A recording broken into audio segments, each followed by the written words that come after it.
उद्योजकांवर लिहिलेल्या एका पुस्तकाच्या निमित्ताने विद्यार्थ्यांशी चर्चा करावी, ज्यांच्याविषयी या पुस्तकात लिहिले गेले अशा उद्योजकांनी चर्चा करावी अशी संकल्पना दत्ता जोशींच्या मनात आली आणि मग त्यातनं हा कार्यक्रम आजचा होतोय।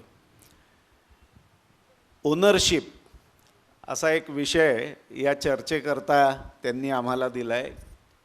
ओनरशिप हा इंग्रजी शब्द आहे, त्याला मराठीतनं मालकी किंवा स्वामित्व असे दोन वेगवेगळे शब्द वापरता येतात, अजूनही शब्द असतील।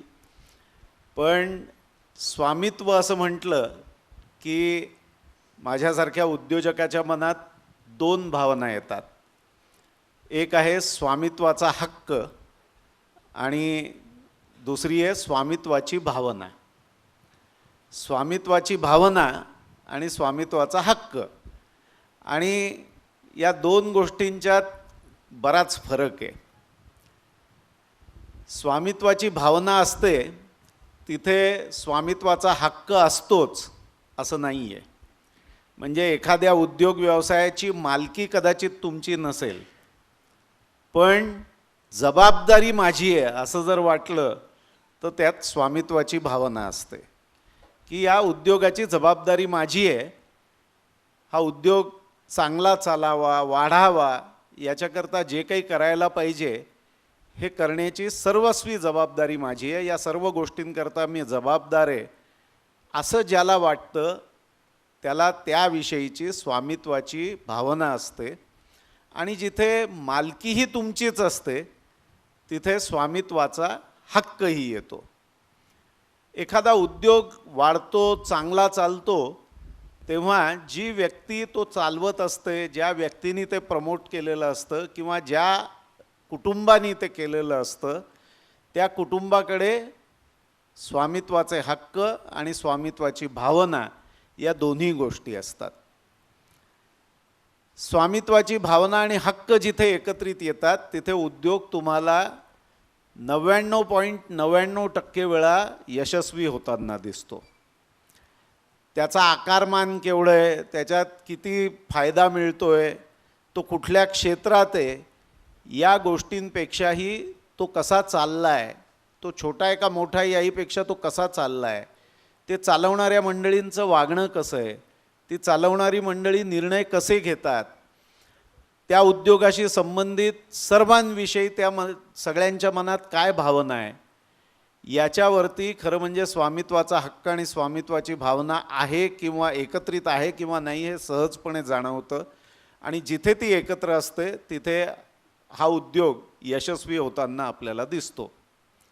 स्वामित्वाचा हक्क फक्त ज्यांच्या मनात असतो आणि स्वामित्वाची भावना नसते तिथे त्या उद्योगाचा काही काळ कदाचित प्रगतीचा असेल, पण ही प्रगती कायमस्वरूपी नसते आणि अशा उद्योगांची अधोगती होताना आपल्याला आजूबाजूला दिसते। मग अगदी यात लहान उद्योगापासून ते परदेशात पळून गेलेल्या बँकांना बुडवून अनेक मोठ्या उद्योजकांपर्यंतची इतिहास आपल्या डोळ्यासमोर आहे। पेपरमधनं आपण रोजच तो बघत असतो। ही मंडळी स्वामित्वाचा हक्क गाजवणारी होती, यांच्याकडे स्वामित्वाची भावना नव्हती। आणि जिथे नुसती स्वामित्वाची भावना असते, स्वामित्वाचा हक्क नसतो, तिथे तुम्हाला समर्पित सेवा दिसते, तिथे हक्काचा विचारच नसतो, केवळ ही माझी जबाबदारी आहे त्यातनं केलेला असतो। आणि असाही उद्योग तुम्हाला प्रॉस्पर होताना दिसतो की जिथे हक्क नाही आहे पण भावना आहे, तोही उद्योग वाढतो। त्यामुळे आपण जेव्हा उद्योगाविषयी विचार करतो, एखाद्या व्यक्तीला तो मालक आहे की नाही असा विचार करतो, तेव्हा तो केवळ मर्यादित त्याच्या मालकी हक्कापुरता असू नये, तर त्या व्यक्तीचं एकंदरीतच त्या उद्योगाविषयीची असलेली भावना याहीकडे आपण लक्ष देणं गरजेचं आहे। आणि या दृष्टीनेही आपण या सगळ्याकडे बघायला शिकलं पाहिजे। राम भोगले सरांसाठी प्रश्न आहे, नोकरी देण्याआधी नोकरी करणं गरजेचं आहे का? मी नेहमीच सांगत असतो सर्वांनाच की कुठली गोष्ट शिकायची तर गुरुदक्षिणा द्यावी लागते। तसं व्यवसाय शिकायचा असेल तर पहिली 3 वर्ष व्यवसायाची साधारणतः आपण चुका करतो आणि या चुकांची जी किंमत असते तिला मी गुरुदक्षिणा म्हणतो. समजा ही 3 वर्ष आपल्याला ज्या व्यवसायात इंटरेस्ट आहे तर कुणातरी इतर मालकाच्या व्यवसायात आपण काम करतोय आणि आपण 4 चुका केल्या त्याच्यात, तर ती किंमत आपल्याला पडत नाही. ती गुरुदक्षिणा मालक देत असतो आणि शिकत मात्र आपण असतो. त्यामुळे मी नेहमी हे सांगतो की नोकरी करा, अनुभव घ्या. त्याची 2 कारणं आहेत की तुम्ही सगळी मंडळी कॉलेजमध्ये जाता, तुम्ही 11वी 12वीला जात असता. मी असं बघितलं आहे की कुठली गोष्ट डिसिप्लिननी करण्याचं प्रमाण हे 1 किंवा 2%. 98% मंडळींचे आईवडील त्यांच्या मागे हंटर घेऊन असतात म्हणून ते क्लासला जातात, म्हणून ते अभ्यास करतात, म्हणून बहुतेक ते परीक्षा देतात. असं चित्र माझ्या आजूबाजूला मला दिसतं. आणि आईनी किंवा वडिलांनी एक दिवस आठवण केली नाही तर आपण वेळेवर जातोच असं काही आता 98% वेळा घडताना दिसत नाही. आपला स्वतःचा व्यवसाय करायचा ना तो नोकरीपेक्षा जास्ती डिसिप्लिन पाळावी लागते. म्हणजे मी असं बघितलं आहे की जे मालक सकाळी 8ला ऑफिस उघडत असताना 8 वाजता हजर असतात, त्या मालकांचा व्यवसाय त्यांची स्वामित्वाची भावना दिसत असल्यामुळे, जबाबदारीची जाणीव दिसत असल्यामुळे वाढतो. आणि जे 8ला धंदा सुरू झाल्यावरती 11 वाजेस्तोवर पोचतात त्या मंडळींचा व्यवसाय काही वाढताना दिसत नाही. नोकरीच्या ठिकाणी तुम्ही वेळेवर नाही पोचलात तर तुम्हाला विचारणारं कोणीतरी बॉस असतो आणि तुम्हीच जर बॉस असाल आणि तुम्ही जर वेळेवर पोचत नसाल तर तुम्हाला विचारणारं कोणी नसतं. त्यामुळे शिस्तीची सवय लागावी. कोणीतरी आपल्याला जाब विचारू शकतं. आपण जर ठरलेली गोष्ट केली नाही तर कोणीतरी आपल्याला जाब विचारू शकतं आणि असा जाब विचारणं गरजेचं असतं व्यवसायात, आयुष्यात. याची मनाला सवय लागण्याकरता नोकरी करायला पाहिजे. पण त्याचबरोबर मी असं म्हटलं की चुका करून शिकण्याची जी पहिली 2-4 वर्ष असतात ती जर इतर कोणी त्याचं किंमत देत असेल तर त्याच्यासारखी आनंदाची गोष्ट नाही. स्वतः खूप मोठी गुरुदक्षिणा देण्यापेक्षा मालकाला द्यायला लावावी, शिकावं आणि मग आपल्या व्यवसायात यावं. तर आपल्याला जी पहिल्या 3 वर्षात गुरुदक्षिणा द्यावी लागते ती बरीचशी कमी होते यातनं. शुभमचा प्रश्न आहे भोगले सरांसाठी. इन्व्हेस्टमेंट म्हणजे स्टार्टिंग कॅपिटलचा खूप प्रॉब्लेम येतो, तर त्याबद्दल काय केलं पाहिजे? हा खरं म्हणजे अशा फोरम्समध्ये नेहमी विचारला जाणारा प्रश्न आहे की आमच्याकडे भांडवल नसतं सुरुवातीला, या भांडवलाचं कसं उभं करायचं, काय करायचं. हा प्रश्न पडणं साहजिक आहे कारण भांडवलाशिवाय उद्योग होत नाही हे आपल्या सगळ्यांना माहिती आहे. पण मी तुम्हाला सांगतो की भांडवलापेक्षाही तुमच्या डोक्यात तुम्हाला काय व्यवसाय करायचा याच्या संबंधातली स्पष्टता नसेल तर उद्योग होत नाही. कशाकरता उद्योग करायचा आहे याच्याविषयीची स्पष्टता नसेल तर उद्योग यशस्वी होत नाही. भांडवलाशिवाय उद्योग होत नाही हे काही खरं नाही आहे. त्याचं कारण असं आहे की जसा तुमच्या मनात उद्योग करावा हा विचार येतो, तो काय असावा हा विचार येतो, तो कशाकरता करायचा याचा विचार येतो, याची स्पष्टता येते, तशी स्पष्टता न येणारी अनेक मंडळी भांडवल घेऊन बसलेली असतात. त्यांच्याकडे पैसे असतात, त्यांना हेच माहिती नसतं की करायचं काय आहे. त्यामुळे तुम्ही जर पॅशनेटली तुमच्या व्यवसायाविषयी म्हणजे अतिशय पूर्णपणे त्याच्यात तुमची भावना ओतून तुम्ही तुमच्या व्यवसायाविषयी विचार करत असाल आणि काम करत असाल तर कोणीतरी असं तुम्हाला निश्चितपणे भेटतं की जे तुमच्या या पॅशनवरती भांडवल आपलं गुंतवतं आणि तो व्यवसाय निर्माण होतो. त्यामुळे भांडवलाची अडचण आहे म्हणून मी व्यवसाय करू शकणार नाही हे प्रामुख्याने डोक्यातनं काढून टाका. भांडवल पुरवणाऱ्या अनेक वेगवेगळ्या व्यवस्था आहेत. आमच्या तरुणपणात सरकारकडनं असं भाग भांडवल पुरवण्याच्या योजना होत्या. सिकॉम माझ्या वडिलांनी निर्लेपचा कारखाना सुरू केला, त्याला जे भांडवल लागलं होतं त्यातलं 70,000 रुपयाचं भाग भांडवल हे सिकॉमनी त्यांना कर्ज म्हणून दिलं होतं. आणि मग 70,000 रुपये तुमचे आहेत, मग आता याच्यावरती आम्ही अजून 1,50,000 रुपयाचं कर्ज देतो, म्हणून त्यांनी 1,50,000 रुपयाचं कर्ज दिलं होतं. म्हणजे भांडवलही सिकॉमनी पुरवलं होतं आणि कर्जही सिकॉमनी पुरवलं होतं. अशा योजना त्या काळात होत्या आणि या योजनांचा गैरफायदा न घेणारे अधिकारी त्या काळात होते. पण आजही सरकारच्या अशा काही योजना आहेत, आजही असं गाईड करणारी मंडळी आहेत. तुमच्याकडे जर संकल्पना असेल तर भारतीय युवा शक्ती ट्रस्ट BYST म्हणून एक ट्रस्ट आहे, ज्याचं फंडिंग हे इंडस्ट्रीकडनं होतं, ज्याच्यामध्ये इंटरव्ह्यू घेणारे आणि मेंटॉरिंग करणारे सगळे यशस्वी उद्योजक आहेत. या मंडळींच्या पर्यंत जर तुमचा हा प्रोजेक्ट रिपोर्ट तुम्ही पोचवू शकलात तर ते तुम्हाला प्रश्न विचारतात, ते तुम्हाला तुमच्या आयडियाज अजून रिफाईन करायला, म्हणजे त्यात अजून योग्य बदल करण्याकरता मदत करतात आणि मग या तुमच्या संकल्पनेला भांडवल मिळावं याच्याकरता शब्दही टाकतात. त्यामुळे भांडवलाची अडचण डोक्यातनं काढून टाका. भांडवल मिळतंच. तुमच्याकडे संकल्पना आहे का, संकल्प आहे का आणि त्याच्याविषयी तुमच्या मनात स्पष्टता आहे का आणि तुम्ही पूर्णपणे झोकून देऊन काम करायला तयार आहात का, या 4 गोष्टी तुम्हालाच कराव्या लागतात. भांडवल आणि इतर बाकीच्या गोष्टी अनेक लोक देऊ शकतात. एक छोटासा पॉईंट ॲड करतो की सरांनी जसं सांगितलं की भारतीय युवा शक्ती ट्रस्ट आहे, तसंच तुम्हाला माहिती असेल, you must be knowing persistent as a company, त्यांचं दे आसरा म्हणून फाउंडेशन आहे.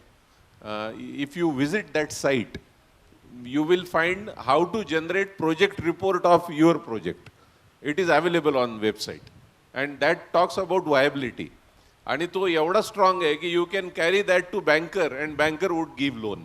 तर जसं युवा शक्ती ट्रस्ट आहे तसं तुम्हाला रेडिली अवेलेबल आहे. तुम्हाला कोणी इंटरेस्टेड असेल तर you can search on that website. The Aasra is the name of website. Apart from what Rambhau and Mukund has said, I would like to add की ह्या सगळ्या संस्था आहेत तुम्हाला मदत करायला, पण एक संस्था जी तुम्हाला स्वतःच निर्माण करावी लागते, and that is your on credibility, the credibility of your family. कारण कुठलीही बँक तुमच्या खात्यात अमुक अमुक एवढं काही आहे किंवा तुमची एवढी XYZ प्रॉपर्टी आहे म्हणून तुम्हाला कर्ज देत नाही. तुम्ही जो प्रोजेक्ट त्यांच्याकडे घेऊन जाता त्या प्रोजेक्टची ते पूर्णतः त्याचा अभ्यास करून त्याची शहनिशा करतातच करतात. परंतु जसं रामभाऊंनी सांगितलं की तुम्ही किती पॅशनेटली त्यांच्यासमोर त्याचं प्रेझेंटेशन करतायत आणि हे सगळं करत असताना तुमचं इंटेन्शन काय, whether bank always looks at the intention, whether you have an intention to pay back or not.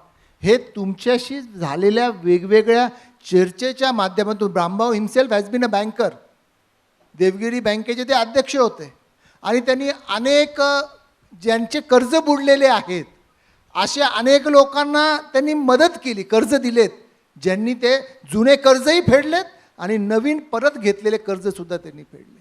त्याच्यामुळे bank always looks at your intention.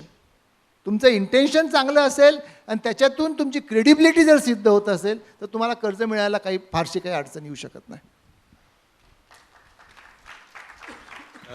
बाबू तुम्ही टेम्प्ट केलं ना मला बोलायला ते उदाहरण देऊन, पण युजफुल आहे. साधारण 2004चा हे आहे एक्झाम्पल आहे. पेपरमध्ये न्यूज दिली आम्ही की आम्ही अमेरिकेला कंपनी फॉर्म केली आणि मला वाटतं औरंगाबादमधलं ते पहिलं उदाहरण असावं की SME स्मॉल ऑर्गनायझेशनमध्ये कोणीतरी अमेरिकेत कंपनी फॉर्म केली. ती न्यूज बघितल्यानंतर त्यावेळेस SBIचे रिजनल मॅनेजर होते खासनीस्वर म्हणून. तर त्यांनी त्यांच्या चीफ मॅनेजरला सांगितलं की अरे हे न्यूज आलेली आहे, ते कोण पोरं आहेत यांना बोलवून घे. तर ते म्हणे सर मी यांची केस आपल्याचकडे आलेली आहे आणि ती मी डील करतोय आणि त्यांची एक दुसरी कंपनी आहे ती कोलॅटरल म्हणून बघायला चाललोय म्हणे. तर ते त्यांनी म्हणजे बोलून घेतलं आणि ते म्हणे मी माझ्या चीफ मॅनेजरला सांगितलं की अरे ती दुसरी कंपनी कोलॅटरल म्हणून काय बघतो, ते पोरांमध्ये दम आहे की नाही ते बघ म्हणे. आपणच व्हेरीफाय करायला जाऊ ते जर असतील. आणि त्या दिवशी त्यांनी आम्हाला जेवढं लोन मिळू शकत होतं त्यावेळेस ते म्हणाले हे लोन तुम्हाला पुरणार नाही आहे. म्हणून तिथे क्रांती चौक बँकचे DGM बसले होते. त्यांना विचारलं की क्लीन CCचं तुमचं लिमिट काय आहे, तर ते म्हणे 10 लाख रुपये. ते म्हणाले यांना क्लीन CC द्या. म्हणजे CC देणे ज्याच्यावर तुम्हाला कुठलं कोलॅटरल दिलं जात नाही, बँक मॅनेजर त्याच्या रिस्कवर तुम्हाला ते लोन देत असतो. त्यामुळे जसं यांनी सांगितलं आता मानसिक पवार सरांनी की you need to demonstrate your passion and credibility आणि मग हे सोल्युशन मिळतात. पुढचे 2 वर्ष SBIच्या ऑडिटमध्ये आम्हाला कायम एन्क्वायरी यायची की एवढे कमी कोलॅटरलवर तुम्हाला एवढं लोन कसं मिळालं. 2 वर्ष क्वेरी फेस करत होतो till that loan value was reduced. Thank you. पुढचा प्रश्न भोगले सरांनाच आहे. कृष्णा देशमुखने विचारलं. कृष्णा निश्चितच हुशार मुलगा आहे. त्यांनी असं विचारलं आहे की 12ही महिने विकली जाणारी वस्तू आणि उद्योग सांगा.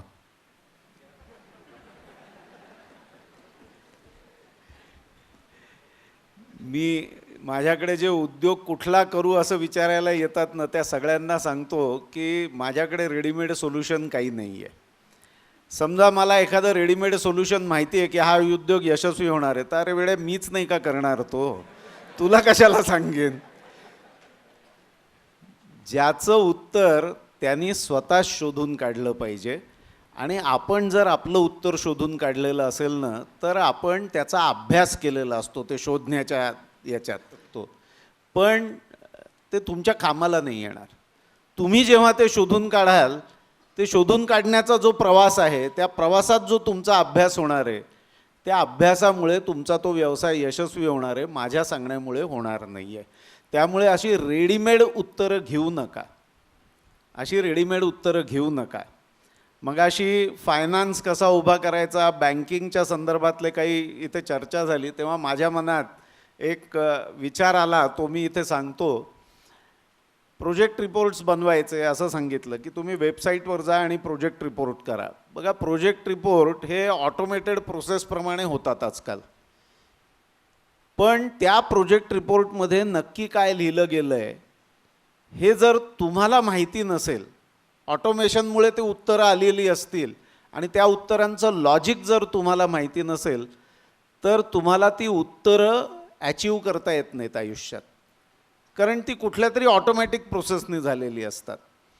मी बँकर म्हणून काम करत असताना अनेक उद्योजक माझ्याकडे त्यांच्या चार्टर्ड अकाउंटंटला किंवा कन्सल्टंटला घेऊन यायचे आणि कुठलाही प्रश्न त्या उद्योगाविषयी विचारला की ते असं बाजूला बघायचं आणि तो कन्सल्टंट उत्तरं द्यायचा किंवा तो चार्टर्ड अकाउंटंट त्या फिगर्सचं एक्सप्लेनेशन द्यायचा.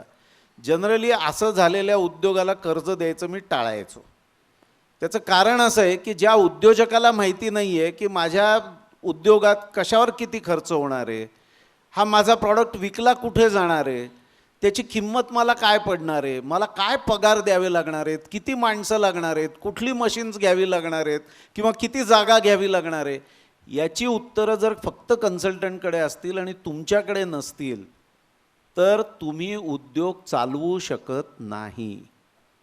त्याचं कारण त्या उद्योगाविषयीची जेवढी माहिती तुम्हाला असायला पाहिजे तेवढी माहितीच तुमच्याकडे नाही.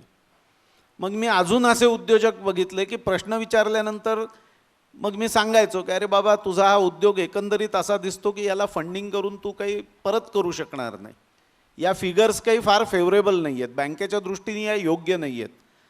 तर ते लगेच असं उत्तर द्यायचं, ठीक आहे सर, मी आणतो ना बदलून, ते फिगर्स बँकेच्या दृष्टीने योग्य करून आणतो ना.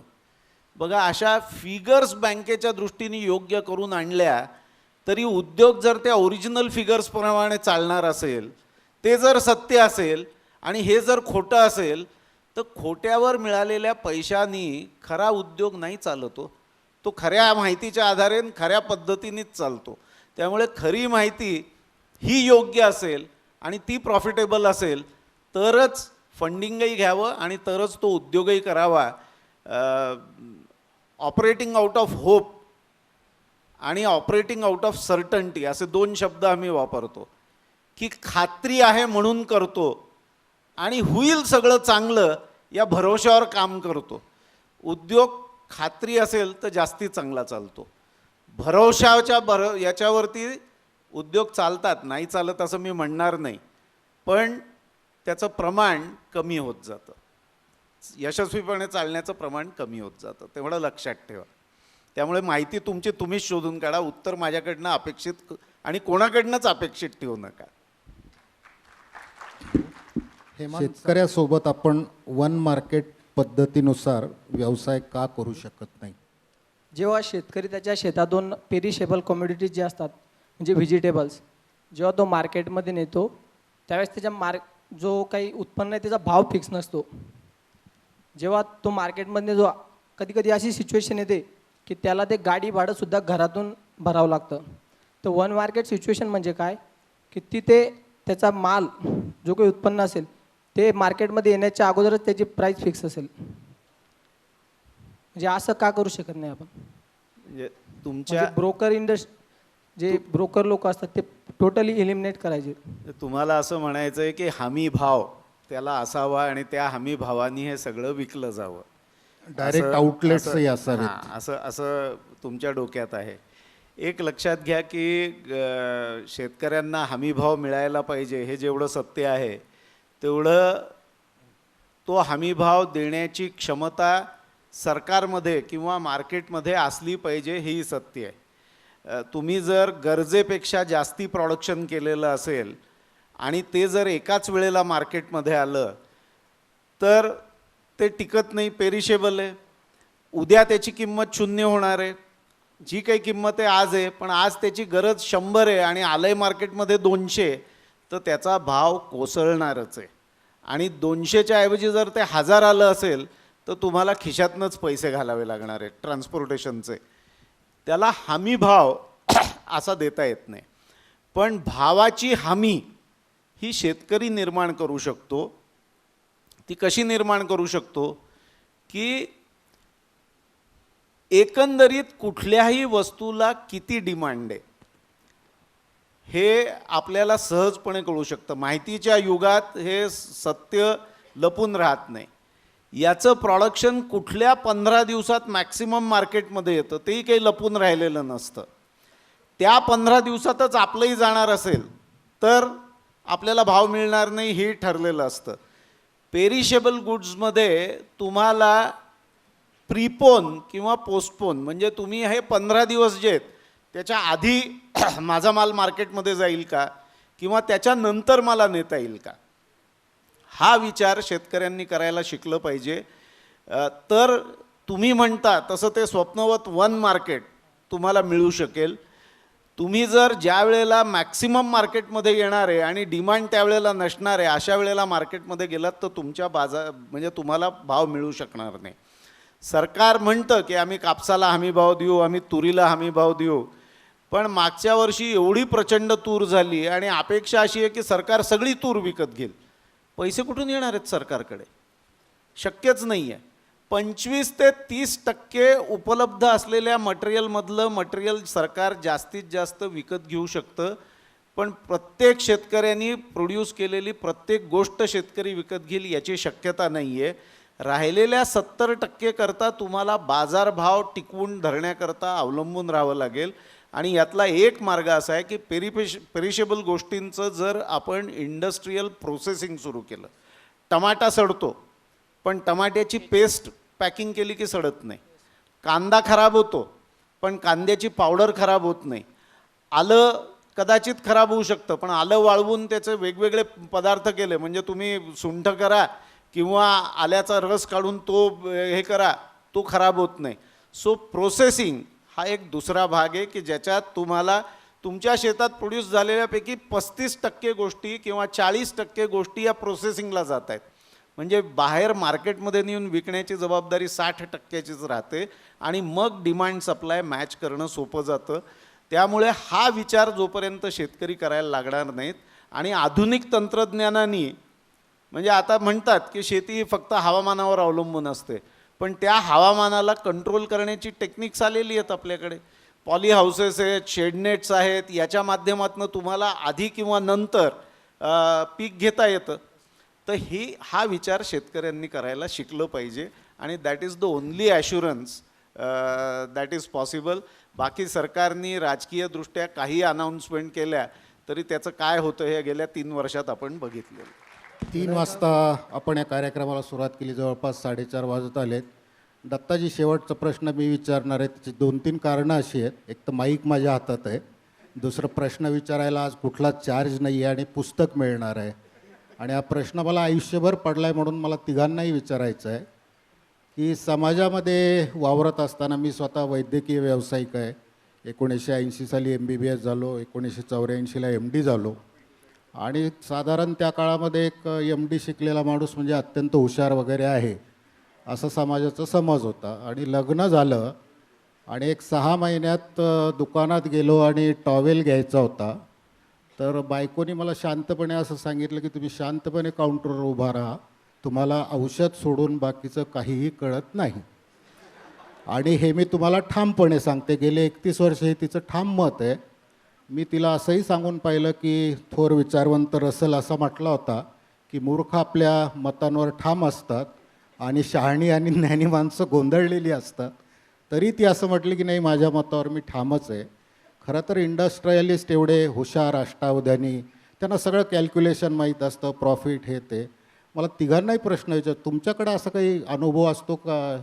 You are given better liberty at home, not in your business.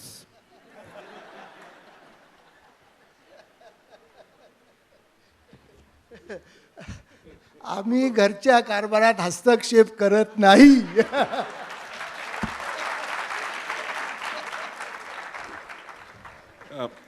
रामसाहेब conclude करतील. माझं उत्तर तेवढंच शॉर्ट आहे.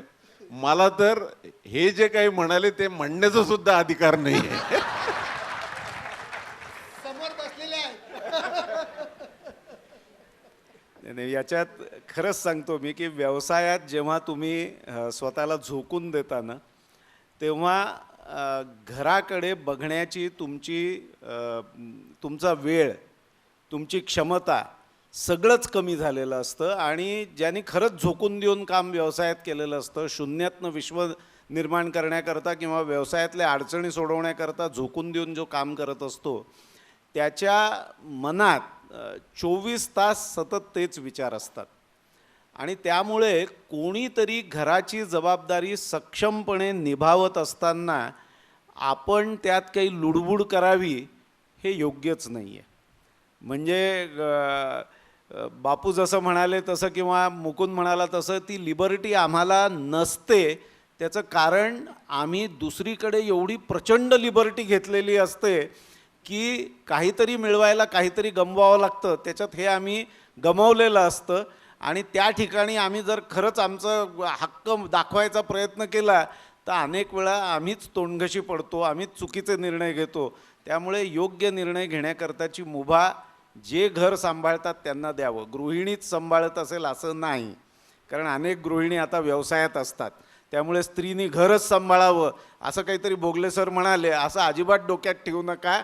जे कोणी घर सांभाळत असतात त्यांना त्याची पूर्ण मुभा द्या आणि तुम्ही तुमच्या बिझनेसमध्ये झोकून देऊन काम करा, ज्यातनं तुम्हाला तिथले निर्णय घेण्याची पूर्ण स्वातंत्र्य मिळेल. सरांनी सांगितलं त्याचं फक्त आर्टिक्युलेशन करतो की घरामध्ये जो ओनरशिप दाखवत असेल त्याच्याकडे त्याचे अधिकार द्यावेत. That is the title of subject today. So whether it is industry, whether it is owner, or whether it is employee, or whether it is housewife or houseman who is managing the house, ownership जिथे असेल त्याला जरूर respect करावा, because that is mean of success and that is mean of satisfaction. धन्यवाद तिघांनाही. पण Mukund sir, तुम्ही ओनरशिपची व्याख्या इतकी दबावाखाली कराल असं वाटलं नव्हतं. आणि त्याचबरोबर हा प्रश्नोत्तराचा तास आपण थोडासा थांबवतोय. मला सगळ्यांना